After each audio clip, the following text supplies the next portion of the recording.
A wonderful entrance, a wonderful setting, a wonderful premiere. I think it's I can't even describe it. I came in by helicopter, which was a bit precarious, if you know what I mean. But we got here, and the fans have been incredible.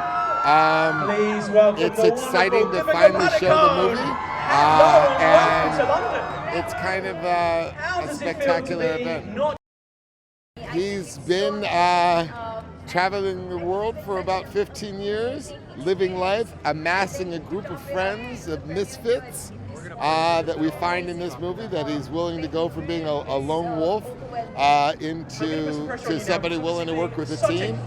And he's got this eclectic team, and he is he's just as irreverent as he's always been.